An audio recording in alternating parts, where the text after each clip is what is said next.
సంవత్సర కాలం పూర్తి అవుతుంది. ఈ సంవత్సర కాలం పూర్తయిన సందర్భంగా వైఎస్ఆర్ కాంగ్రెస్ పార్టీ ఒక పిలుపునివ్వటం జరిగింది. ఈ సంవత్సరం పాటు కూటమి పరిపాలన మోసపూరితమైనటువంటి పరిపాలనగా ఉన్నదని, సంవత్సరం క్రితం అంటే ఎన్నికలకు ముందు కూటమి ప్రభుత్వం ఇచ్చినటువంటి హామీలను ఏ మాత్రము నెరవేర్చని పరిస్థితుల్లో ఈ సంవత్సరం పాటు పరిపాలన సాగిందని, ఇది ప్రజలను మోసం చేసినటువంటి పాలనని, ఘాటుగా చెప్పాలంటే వెన్నుపోటు పాలన అని చెప్పి, వెన్నుపోటు దినంగా దీన్ని రాష్ట్ర ప్రజలు భావించాలి అని పిలుపునివ్వటం జరిగింది. దానికి ప్రతి నియోజకవర్గంలోనూ 175 నియోజకవర్గాలు ఉన్నటువంటి ఈ రాష్ట్రంలో ప్రతి నియోజకవర్గంలోనూ 4వ తారీఖున నిరసన ప్రదర్శన చేసి, కలెక్టర్లుంటే కలెక్టర్లు, ఆర్డీఓలుంటే ఆర్డీఓలు, ఎంఆర్ఓలుంటే ఎంఆర్ఓలకి ఈ వెన్నుపోటు దినాన్ని పురస్కరించుకొని తెలుగుదేశం పార్టీ చేసినటువంటి అప్రజాస్వామిక విధానాల పట్ల ఒక మెమోరాండాన్ని సమర్పించవలసిందిగా పిలుపునివ్వటం జరిగింది. మేము కూడా ఆశ్చర్యపోయాం. నిన్న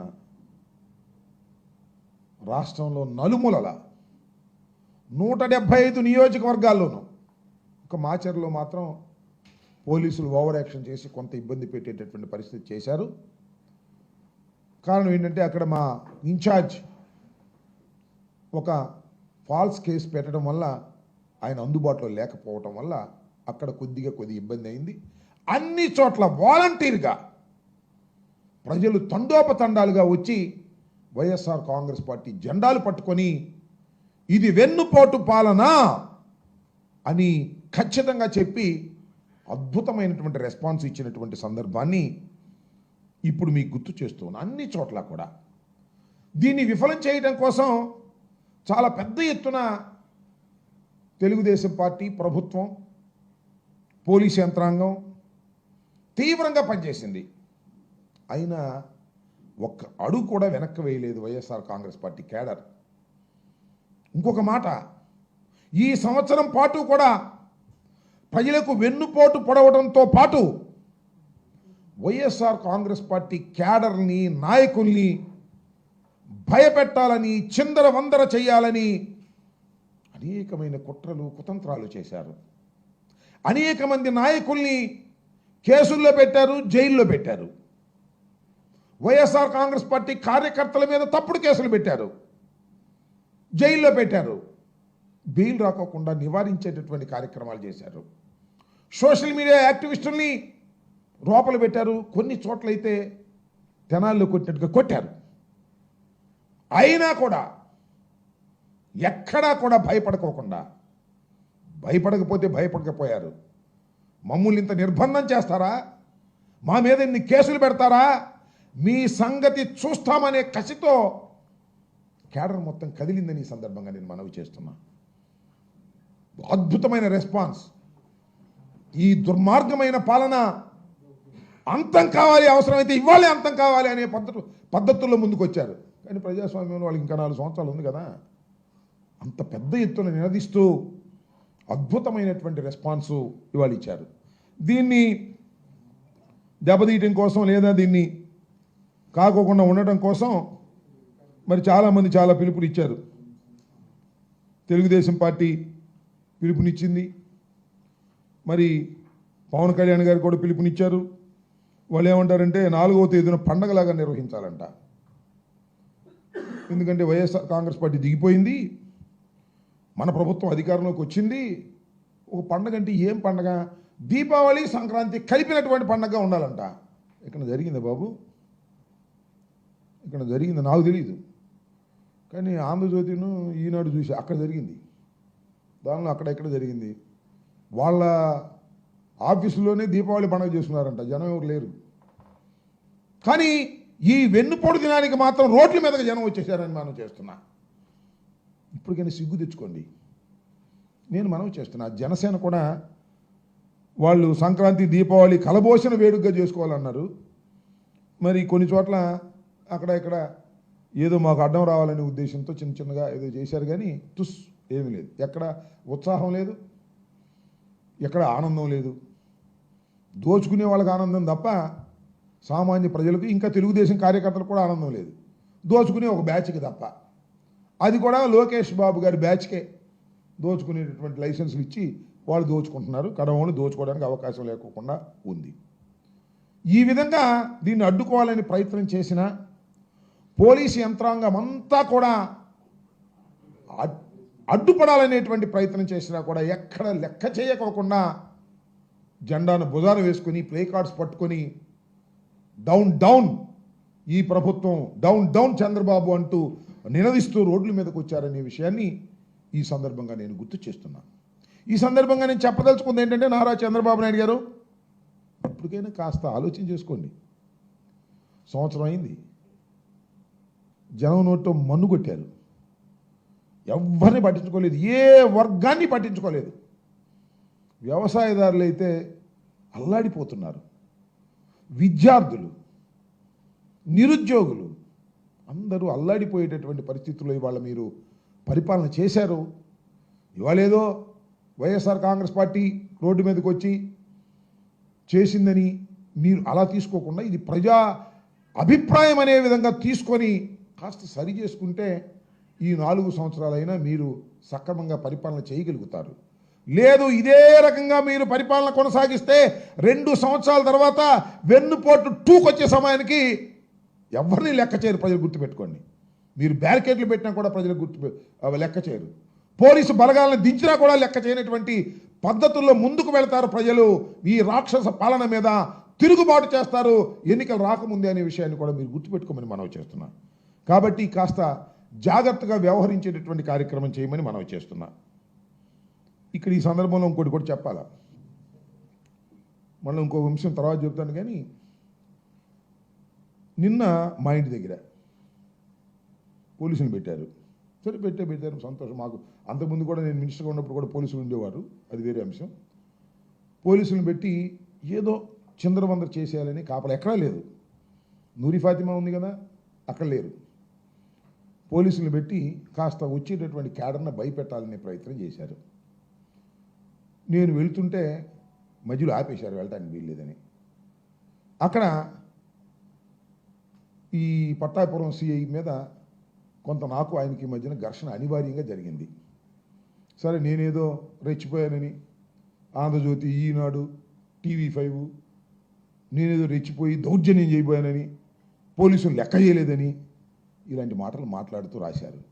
ఈనాడైతే దాని దుంపదగ, దాని స్టాండర్డ్స్ ఇదివరకు బాగుండేవి, ఎంత దౌర్భాగ్యమైనటువంటి స్టాండర్డ్స్కి వెళ్ళిపోయినాయంటే నిన్న ఫ్లాష్ న్యూస్ వేశారు ఈనాడులో. ఏంటో తెలుసు, అది గుంటూరు కలెక్టరేట్ వద్ద మాజీ మంత్రి అంబటి రాంబాబు దౌర్జన్యం. అంబటి రాంబాబు దౌర్జన్యం చేశారంట. చూశారుగా మీరు వీడియోస్. ప్రతినిధి బృందాన్ని మాత్రమే అనుమతిస్తామన్న పోలీసులతో అంబటి వాగ్వాదం. ప్రతినిధి బృందాన్ని మాత్రమే కలెక్టర్ గారి ఆఫీసులోకి ఎంట్రన్స్ ఇస్తాము, కడవ రానియము అంటే వాళ్ళతో దౌర్జన్యాన్ని దిగానంట. తోసుకుని వెళ్తాం, ఏం చేస్తామంటూ సిఐతో వాగ్వాదానికి దిగిన అంబటి. నిన్న కలెక్టర్ ఆఫీసులోకి వెళ్ళటం కోసం అంటే నేను తగాదపడింది. విన్నారుగా మీరు. వెన్నుపోటు దినం పేరుతో గుంటూరు కలెక్టరేట్ వద్ద కార్యక్రమం. సరే, అది వేరే కార్యక్రమం జరిగింది, అది వేరే అంశం. ఎంత వక్రీకరించి తోసుకెళ్తాం, ఆపుకోండి అంటూ అంబటి రాంబాబు దౌర్జన్యం. ఇది జరిగింది ఎక్కడ? నా మీద FIR కూడా కట్టారు, అది వేరే విషయం. అది జరిగింది ఎక్కడ? నువ్వు రాసేది ఎక్కడ? పాప రామోజీరావు చచ్చిపోయాడు, దాంతోపాటు మీ విలువలు కాస్త కోస్త ఉన్నాయి కూడా చచ్చిపోయినాయి ఏంటి? నాకు అర్థం కాల. ఈనాడంటే ఇప్పుడో మా చిన్నప్పటి నుంచి ఉన్న ఇది కదా, ఇంత తప్పుడు రాతలు రాస్తారేంటి అంటున్నా. కక్ష. ఆ సిఐని సపోర్ట్ చేయడం కోసం సిఐ అంట కలెక్టరేట్ దగ్గర మా ప్రతినిధులు ఎవరో రావడానికి వెళ్ళటానికి అసలు ఎరండల్ బ్రాడీపేట సీఐకి అక్కడే సంబంధం, అక్కడ వేరే సీఏ ఉన్నాడు, వేరే డిఎస్పీ ఉన్నారు. వెళ్ళి అడిగాం, 5గురు పంపిస్తా ఉన్నారు, 5గురు వెళ్ళాం. దానికి వక్రీకరించి రాసేటటువంటి ఎమ్మటే సపోర్ట్ అనమాట. సిఐ గారికి ఎమ్మటే సపోర్టు, ఆ సిఐ గారికి ఏమో లోకేష్ సపోర్టు, ఆ లోకేష్కి ఏమో ఈయన సపోర్టు. ఆ TV5 కూడా అంతే. TV5 ABN నిన్న కుమ్మి పారేశారు. అంబటి రాంబాబు దౌర్జన్యం, పోలీసుల మీద డ్యామ్ డుమ్. ఈ దుంపదేగా నేను దౌర్జన్యం చేసే పరిస్థితిలో ఉన్నానా? వాళ్ళు దౌర్జన్యం చేసే పొద్దున్న నుంచి నా ఇంటి దగ్గర ఎవరన్నా వస్తే వాళ్ళ కీసు లాక్కోవటం, బళ్ళు తీసి అవతల పెట్టమంటాం, ఇలా బెదిరించే కార్యక్రమాలు చేశారు. మమ్మల్ని భయపెట్టాలనే కార్యక్రమాలు చేశారు. ఇది తప్పని నేను వ్యతిరేకపడ్డాను. వాగ్వాదం అన్నెసరీ అయినా సరే అనివార్యమైన పరిస్థితి రావడంతో గత్యంతరం లేని పరిస్థితుల్లో ఎక్కడది జేకేసీ కాలేజ్ దగ్గర, అది జేకేసీ TJPS కాలేజ్ దగ్గర బ్రిడ్జ్ ఎక్కే ముందు అక్కడ ఆపేసాను నన్ను. ఇక్కడ నుంచి వెళ్తుంటే వెళ్ళటానికి వెళ్ళేది అంటారు. కలెక్టరేట్కి వెళ్ళడానికి వెళ్ళేదా నేను? ఆ CI specially posted Pattapuram, specially posted. నేను 2 కంప్లైంట్స్ ఇచ్చా, కిరా కార్పి మీద, సీమరాజు మీద. నెల దాటింది అనుకుంటా, రిజిస్టర్ చేయలే. నేను ఫోన్ చేశా 2 సార్లు, చేస్తాంలే, ఇది సమాధానం, చేస్తాంలే. నేను ఎక్స్-మినిస్టర్ని, I have given a complaint. ఆ కంప్లైంట్స్ నిజమా కాదా పక్కన పెట్టు. నేను 2 కంప్లైంట్స్ ఇచ్చి 2 సార్లు నేను ఫోన్ చేస్తే, ఏమండి సిఐ గారు చేస్తారంటే చేస్తాంలే అని సమాధానం. ఒళ్ళు పొగరు. ఎందుకంటే లోకేష్ గారు ఏపించిన పోస్ట్ కదా, అందుకని ఒళ్ళు పొగరు, తల బిరుసు. Is a public servant. Public సర్వెంట్కి అంతా తల పొగరు ఉండకూడదు, కానీ ఉంటుంది. ఎందుకంటే లోకేష్ గారు ఏపించాడు కదా, లోకేష్ గారు బంధువు కదా, ఆయన బంధువు ఈనాడు ఆయన సపోర్ట్ ఉంటుంది కదా, TV5 సపోర్ట్ ఉంటుంది కదా, ABN సపోర్ట్ ఉంటుంది కదా. ఈ అంబటి రాంబాబు రోజు మాట్లాడుతున్నాడు, లోకేష్ గురించి విమర్శిస్తాడు, చంద్రబాబుని విమర్శిస్తాడు. కాబట్టి ఇతన్ని సెకండ్ లాగా పెట్టాలని ప్రయత్నం చేస్తాను. ఎన్ని చూశానో నేను, నాకు అర్థం కాలేదు.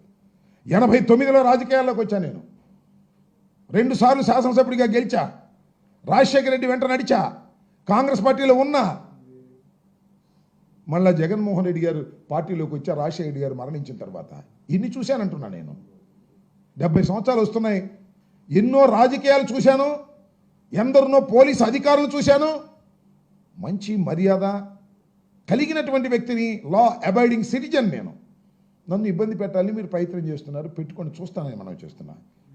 కేసు రిజిస్టర్ చేశారండి. ఏం కేసు అది? ఎఫ్ఐఆర్ ఎక్కడ ఉందో ఒక కేసు రిజిస్టర్ చేశారు నా మీద.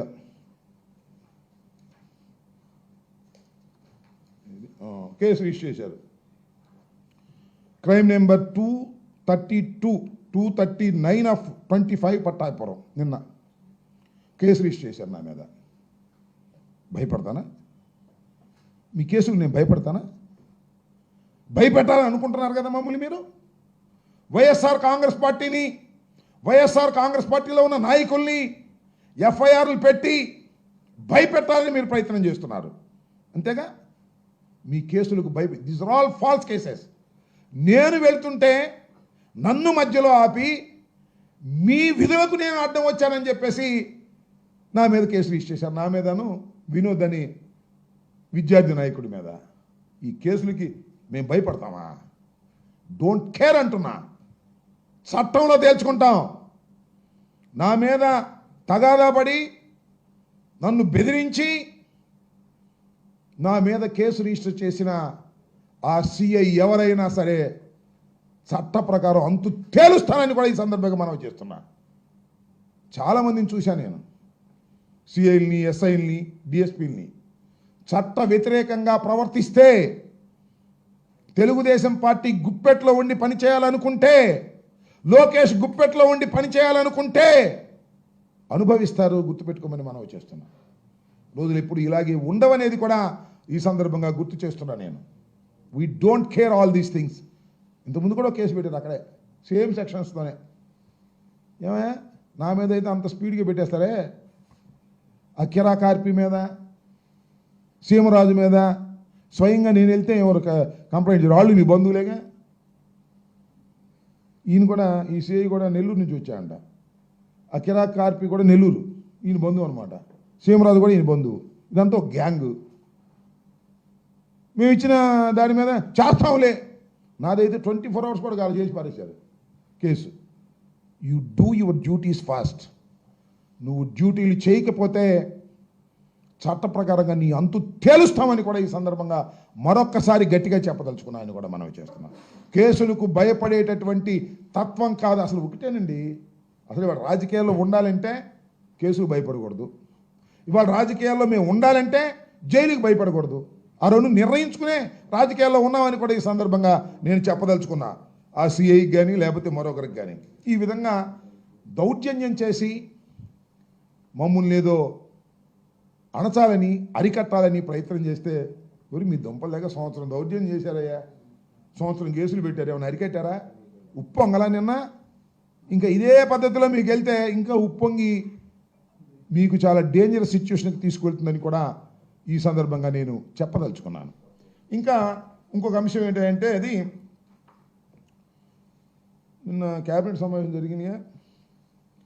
ఈ క్యాబినెట్ మీటింగ్లో, సరే క్యాబినెట్ మీటింగ్లో కూడా సంవత్సరం పాలన అద్భుతం, అమోఘం అని అందరూ షౌట్స్ కొట్టుకున్నారంట.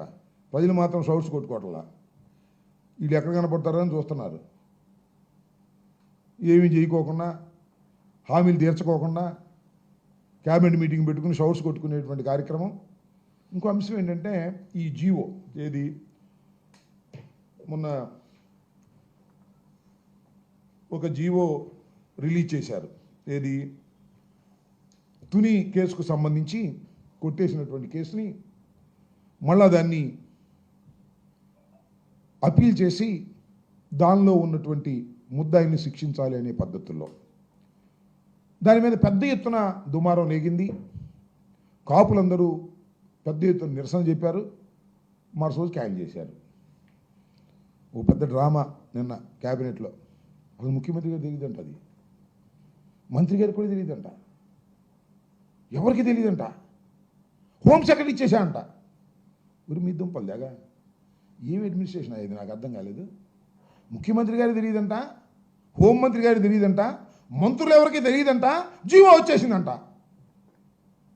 ఆయన కుమార్ విశ్వజిత్ ఎవరు ఆయన పేరు ఉన్నారు, హోమ్ సెక్రటరీ, ఆయన నిన్న క్షమాపణ చెప్తూ ఒక లీక్ ఇచ్చేశారు, సర్దుని కట్టుకోండి అని. మాకు తెలీదు, ప్రభుత్వాలు మేము చేశాం 5 సంవత్సరాలు. అసలు జీవో ఇష్యూ కావాలంటే ముఖ్యమంత్రికి తెలియకుండా ఇష్యూ అవుతుందా? ముఖ్యమంత్రి గారి కార్యాలయంలో ఒక్కొక్క డిపార్ట్మెంట్ని చూడటానికి ఒక్కొక్క సెక్రటరీ ఉంటాడు. ఏదైనా ఒక జీవో ఇష్యూ కావాలంటే నోట్ ఫైల్ మీద మంత్రి సంతకం పెడితే ఇక్కడికి వచ్చి ఇక్కడ ఎంక్వైరీ చేస్తారు, ఆయన ముఖ్యమంత్రి గారు చెబుతాడు, ముఖ్యమంత్రి గారు ఓకే అంటారు, అప్పుడు జీవో ఇష్యూ అయింది. పైకి ఇది మామూలు జీవోనా? చాలా వివాదాస్పదమైన జీవో. తునిలో రత్నాచల్ ఎక్స్ప్రెషన్ తగలేస్తే అప్పుడు తెలుగుదేశం పెట్టిన కేసు, తెలుగుదేశం టైంలో పెట్టిన కేసు పూర్తి విచారణ జరిగి కొట్టేస్తే దాన్ని మళ్ళా తిరిగి తోడాలని భావించి డిలేని కూడా కండోన్ చేసి మీరు హైకోర్టులో ఫైల్ చేయండి అని చెప్పేటటువంటి కేసు ఎవరికి తెలియకోకుండా రహస్యంగా రిలీజ్ అయిపోయిందని నమ్మమంటున్నారు మమ్మల్ని, మిమ్మల్ని నమ్మమంటున్నారు. ఏంది Chandrababu Naidu garu, you are a great administrator కదా. అంటే ఎంత అడ్మినిస్ట్రేటర్ అంటే కీలకమైన జీవోలు కూడా నీ కార్యాలయానికి తెలియకోకుండా రిలీజ్ అయ్యేంత గొప్ప అడ్మినిస్ట్రేటర్ అని అనుకోవాలా? డ్రామా. ఎందుకంటే ఎన్టీ రామారావుని వెన్నుపోటు పొడిచి దండేసి ఇప్పుడు పూజించట్లా, అంతే. ఈ జీవో రిలీజ్ చేయటం తూచి మాకు తెలియదు అంటాం, మళ్ళీ నిరసన రాగానే ఆ జీవోని రద్దు చేస్తూ ఇంకో జీవో రిలీజ్ చేయటం. ఇలాంటి దౌర్భాగ్యమైన పాలన ఇవాళ రాష్ట్రంలో జరుగుతూ ఉన్నది.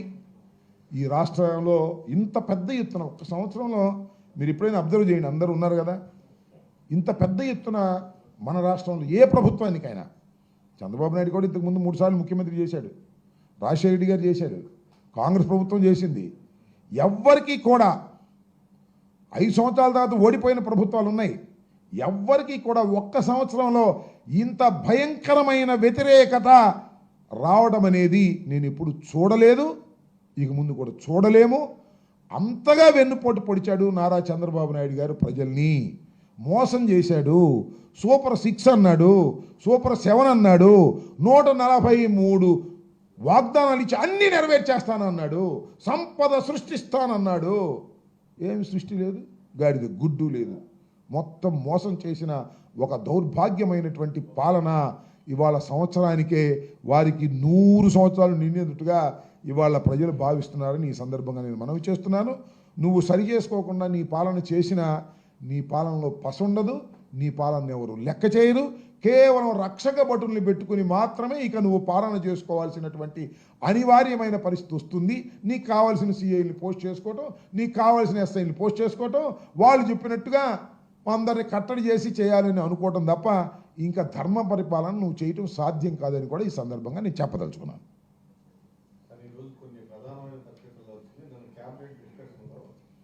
జగన్మోహన్ రెడ్డిని జైల్లో పెట్టాలంటే నన్ను జైల్లో పెట్టాడని జగన్మోహన్ రెడ్డిని ఎట్లా పెడతానని ఆశ్చర్యం వ్యక్తం చేశారంట. ఆ లీకులు ఇప్పుడు ఏందని నాకు అర్థం కాల. జగన్మోహన్ రెడ్డి గారి సీఎంగా ఉన్నప్పుడు ఆయన సీఎంఓలో పనిచేసినటువంటి 2 అధికారుల్ని నువ్వు అరెస్ట్ చేశావు. అంతేకాదు సీతారామాంజనేయులు గారు ఇంటెలిజెన్స్ చీఫ్ నువ్వు అరెస్ట్ చేశావు. రఘురామకృష్ణరాజు పెట్టిన కేసులో A1గా జగన్మోహన్ రెడ్డి గారిని ముద్దాయిగా పెట్టారు. అరెస్ట్ చేస్తావా, అరెస్ట్ చేయవా, వి విల్ సీ లేటర్. నువ్వు అరెస్ట్ చేయాలి అనుకున్నా కూడా సాధ్యం కానిటువంటి పరిస్థితులు వస్తాయి. జగన్మోహన్ రెడ్డి గారు ఈ రాష్ట్రంలో మరి మాట్లాడితే ఈ దేశంలో అత్యంత ప్రజాదరణ కలిగినటువంటి mass leader, direct connection with public, is not a manipulator, direct connection with public, like Indira Gandhi, like Rajasekhar Reddy, like NT Ramarao. Leader and voter మధ్యన కనెక్షన్, డైరెక్ట్ కనెక్షన్ ఉన్నటువంటి నాయకుడు.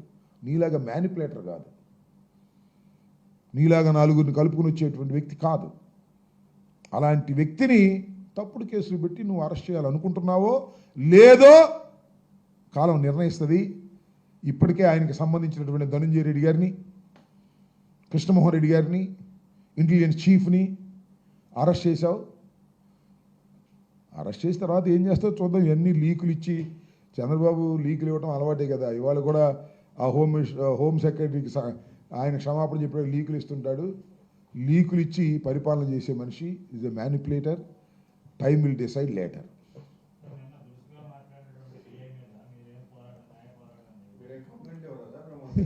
ఎవరికి ఇవ్వాలి, ఎవరికి ఇవ్వాలి, ఎవరికి ఇవ్వాలి చూద్దాం. Will examine that. ఇప్పుడు జనరల్గా ఇలాంటి పోలీసులు లోయర్ లెవెల్లో ఎవరన్నా మిస్బిహేవ్ చేస్తున్నారని మేము అనుకుంటే మా లెవెల్లో మాజీ మంత్రులని, మాజీ ఎమ్మెల్యేలని ఎవరికి ఇవ్వాలి? డీజీపీకి ఇవ్వాలి. డీజీపీకి, నా ఫోన్ ఎక్కడ తీసుకురా, డీజీపీకి ఇవ్వాలి. నా పెద్ద ఫోన్ డీజీపీకి ఇవ్వాలి. ఆ డీజీపీ గారి పేరేంటి? హరీష్ కుమార్ గుప్తా గారు, ఐపీఎస్ ఆఫీసర్. సుమారు ఒక 50 సార్లు ఫోన్ చేశా. ఇప్పుడన్నా కానీ ప్రభుత్వం దిగిపోయిన తర్వాత ఈ 2-3 నెలల్లో 50 సార్లు ఫోన్ చేశా. రింగ్ అయింది, కట్ అయింది. ఒక 25 సార్లు నుంచి అసలు రింగ్ కూడా కావట్లా. అంటే బ్లాక్లో పెట్టేశాడు ఆయన మహానుభావుడు హరీష్ గుప్తా గారు. మొన్న 3 సార్లు మెసేజ్ పెట్టా, మీకు కావాల్సింది చూపిస్తా. అయ్యా, we want to meet you, ఎందుకంటే మాకు కొన్ని సమస్యలు ఉన్నాయి. మీకు మేము ఒక బృందంగా వచ్చి మేము మీకు విన్నవించుకోవాలి అంటే సమాధానం లేదు. Don't care bus. మేము చంద్రబాబు చెబితేనే మేము ఇస్తాం తప్ప మీరు ఊరిని మీరు అడిగితే ఏమో అనే పద్ధతుల్లో ఇవాళ ఐపీఎస్ ఆఫీసర్ అయినటువంటి డీజీపీ గారు వ్యవహరిస్తుంటే ఏం చెప్పాలి, ఎవరికి చెప్పుకోవాలి? ఇక న్యాయస్థానాలు తప్ప మాకు గత్యంతరం లేదు. నేను 2 కంప్లైంట్స్ ఇచ్చి, సరే ఎస్పీ గారు ఇప్పుడు ఇంటర్వ్యూ ఇస్తున్నారు పాపం ఆయన, ఆ ఇంటర్వ్యూ ఇస్తే ఎస్పీ గారిని వెళ్ళి కలుస్తున్నాం, ఆయనకి ఇస్తున్నాం, డీజీపీ గారికి కూడా ఇద్దామనేటువంటి ఉద్దేశంతో నేను వెళ్తే, నేను ప్రయత్నం చేస్తే ఆయన ఇవ్వట్లా. ఇది మే 7th పెట్టా. సార్ నమస్తే, this is Ambati Rambabu, ex minister of AP. I want your appointment to give representation sir. I am trying on phone number of this, but unfortunately unable to reach you sir. Please kindly give me time to submit my representation. Awaiting your kind reply. Ambati Rambabu, ex-minister. No response. మే 11 అదే పెట్టా. మళ్ళా మొన్న Monday పెట్టా. దేనికి ఈ ధర్నాలకు సంబంధించిన విషయంలో, namaste sir, this is Ambati Rambabu, ex minister.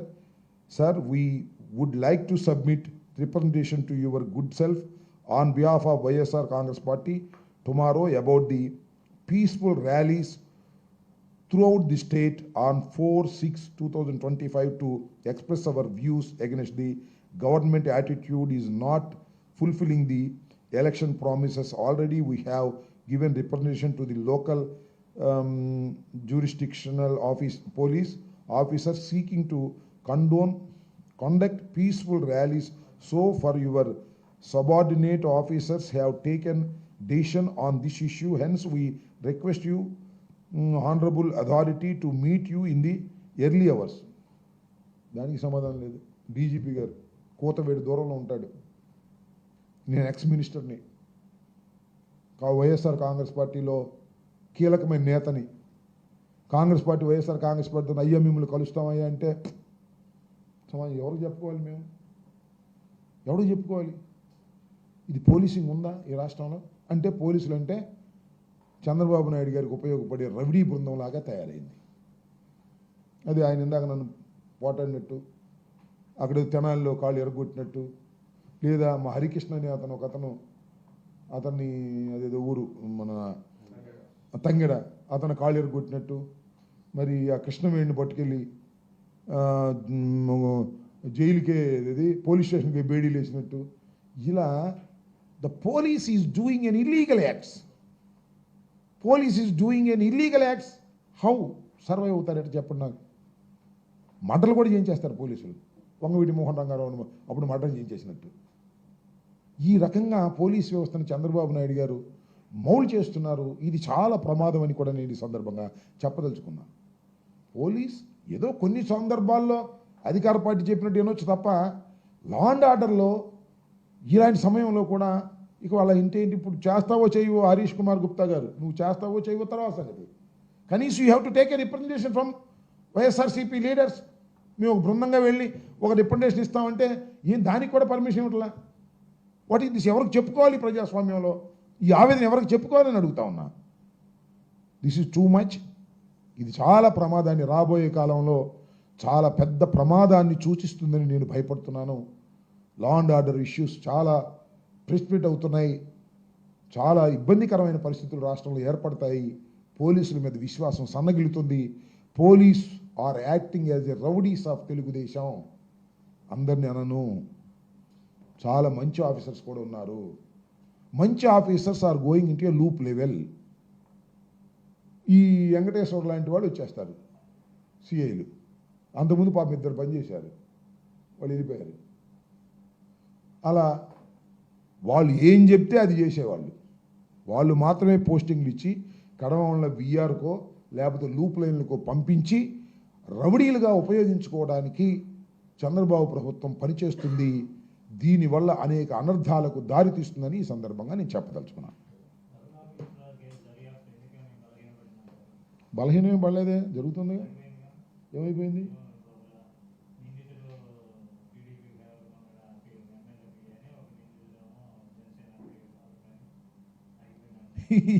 నాకు ఐ డోంట్ నో. దానిలో ఒక ఐపీఎస్ ఆఫీసర్, అంటే ప్రమోట్ ఐపీఎస్ ఆఫీసర్ జైలుకి వెళ్ళాడు, బెయిల్ మీద వచ్చాడు. మరి మన డాక్టర్ గారు ఆమెమో యాంటిసిపేటరీ బెయిల్ మీద ఉంది. అట్లా జరుగుతూ ఉన్నాయి. అది బలహీనపడిందా? ఇప్పుడు కస్టోడియల్ టార్చర్ మీద అప్పుడు చాలా రాద్ధాంతం జరిగింది. అప్పుడు మిలిటరీ కోర్టుకు కూడా వెళ్ళారు, అప్పుడు కూడా కేసు రిజిస్టర్ చేశారు. మళ్ళీ ఆయన గవర్నమెంట్ రాగానే మళ్ళీ కేసు రిజిస్టర్ చేశారు. ఇవన్నీ నిలబడతాయా? ఇంత డిలేగా ఉన్నటువంటి ఎఫ్ఐఆర్ ఇంత డిలేగా ఉన్న నిలబడతాయా? నిలబడవు, చట్టంలో నిలబడవు. నేను కొద్ది గొప్ప లా తెలుసు నాకు. బలహీనపడిందో బలవంతం పడిందో నాకు తెలియదు, కానీ all cases are false cases. ఇవాళ సీతారామాంజలి గారి మీద పెట్టారు జత్వానికి సంబంధించిన కేసు. ఏం కేసు నాకు అర్థం కాల. It's a part of his duty, it's a part of his duty. బాంబేలో పట్టుకొచ్చారంటే it's a part of his duty. పట్టుకొచ్చి ఏం చేశారు? కోర్టులో ప్రొడ్యూస్ చేశారు. Court has given remand. Remand ఇస్తే మళ్ళీ పోలీస్ కస్టడీ అడిగారు, పోలీస్ కస్టడీ కూడా ఇచ్చింది. కస్టడీ అయిన తర్వాత మళ్ళీ కోర్టులో ప్రొడ్యూస్ చేశారు. తర్వాత బెయిల్ మీద వాళ్ళు వెళ్ళిపోయారు. తూచ్ మమ్మల్ని తప్పుడు కేసు పెట్టారని పెడితే ఇక ఎవరైనా బాధితులు కేసు కొట్టేకి ముందే ఏది Jethwani case is a false case అని ప్రూవ్ కోర్టులో కాకముందే అన్యాయంగా పెట్టారు, అక్రమంగా పెట్టారని చంద్రబాబు నాయుడు గారు చెప్పగానే ఆమెని అంగరంగ వైభవంగా తీసుకెళ్ళి ఎఫ్ఐఆర్ కట్టించి ఇదంతా లోపలేసి కక్ష తీర్చుకుంటున్నారు. రిపీట్ అవుద్ది కదా ఇది మళ్ళా ఏ ప్రభుత్వం వచ్చినా. So these are all false cases. Chandrababu Naidu గారి ప్రభుత్వం కేవలం పోలీస్ ఫోర్స్ మీద ఆధారపడి, తప్పుడు కేసుల మీద ఆధారపడి వైఎస్ఆర్ కాంగ్రెస్ పార్టీని లేదా తెలుగుదేశం పార్టీకి వ్యతిరేకంగా ఉండేటటువంటి వ్యక్తుల్ని కేసులు పెట్టి భయపెట్టి లాఠీలతో కొట్టించి రాజ్యమేలాలని అనుకుంటున్నటువంటి చంద్రబాబు నాయుడు గారు, లోకేష్ గారు మీకు వికటించబోతుంది. సంవత్సరం అయింది కదా, ఇంకొక సంవత్సరం ఆగండి. ఇది వికటించి మీకు భస్మాసుర హస్తంలాగా మారపోతే నన్ను అడగండి, నేను ఉంటాగా, మనందరం ఉంటాంగా. చూడండి, వికటించి అదే భస్మాసుర హస్తం చంద్రబాబు నాయుడు గారికి లోకేష్కి కలక్కపోతే నన్ను అడగండి. ఇవాళ నడి రోడ్డు మీద నన్ను నుంచోబెట్టి సిఐ ఇష్టం వచ్చినట్టు మాట్లాడితే నేను మాట్లాడవలసిన పరిస్థితి వచ్చింది కదా. ఒక సిఐ లోకేష్ గారి బంధువు మాట్లాడాడు, నేను ఎక్స్ మంత్రిని. ఇలాంటి సీఎల్ నా ముందు సెల్యూట్లు చేసి వెళ్ళారు. రోజు వచ్చి సెల్యూట్ చేయమంటలా. ఎంత పొగరు! ప్రభుత్వాలు శాశ్వతమా? మళ్ళా మాకు అధికారం రాదా? సో ఇవన్నీ కూడా టైం విల్ డిసైడ్. నేనేం అన్యాయంగా మాట్లాడేవాడిని కాదు, అన్యాయంగా చేసిన వాడిని కాదు. 5 సంవత్సరాలు ప్రభుత్వంలో ఉన్నవాడిని నేను. సరే, నా మీద ఏదో చేస్తున్నారు, చాలా కుట్రలు చేస్తున్నారు, ఎట్టబట్టుకుని నేను డ్రాప్లేద్దామని. నేను సిద్ధపడ్డాక ఇంకేం చేస్తాం? సిద్ధపడ్డాం. చాలామంది చేస్తున్నారు, అన్నీ నాకు తెలుసు. నో ఏ పోలీస్ ఆఫీసర్ నా కోసం కేసులు పెట్టడం కోసం ఎతుకుతున్నాడో నాకు తెలుసు. ఎక్కడ బొక్కలు ఉన్నాయని చూస్తున్నాడో నాకు తెలుసు. నా దగ్గర ఎక్కడ బొక్కలు లేవు, మీరు సృష్టించే బొక్కలే. చెప్పాక నేను డెడ్ బాడీ దొరకకపోతే 307, డెడ్ బాడీ దొరికితే 302. ఏం అవసరంలా. శర్మ గారు వచ్చి నన్ను అంబటి రాంబాబు గారు చంపబోయాడు, కత్తిట్టా చూపించాడంటే 307 వేసేయి. అట్లాంటి వాడు దొరికితే వేసేస్తారు. లేదు ఇద్దరు కొట్టుకు చచ్చారనుకో, దానిలో చచ్చిపోయిన తాలూకా అంబటి రాంబాబు గారు కుట్ర ఉందని దీనిలో అని 120 పెట్టేస్తారు. ఇది జరుగుతుంది, పోలీసులు చేస్తుంది. లేకపోతే ఏంటండి పిన్నెల రామకృష్ణారెడ్డి గారిది గుండ్లపాడులో తెలుగుదేశం కొట్టు చచ్చిపోయారు పాపం ఇద్దరు. దుర్మార్గమే కాదంటలా. ఎస్పీ చెప్పాడు కదా ఎమ్మటే, తెలుగుదేశం వాళ్ళేనండి వాళ్ళు వీళ్ళు ఇద్దరు కొట్టుకు చచ్చిపోయారని. వాడిని ఒకరిని పట్టుకొచ్చారు, పిన్నెల రామకృష్ణారెడ్డి పేరు చెప్పమన్నారు, వాళ్ళ తమ్ముడు పేరు చెప్పమన్నారు. ఏంటి అన్యాయం? ఈ పాపాలు మీకు తగలవా? గ్యారంటీ తగులుతాయి, గుర్తుపెట్టుకోమని చెప్తున్నా. ఓకే.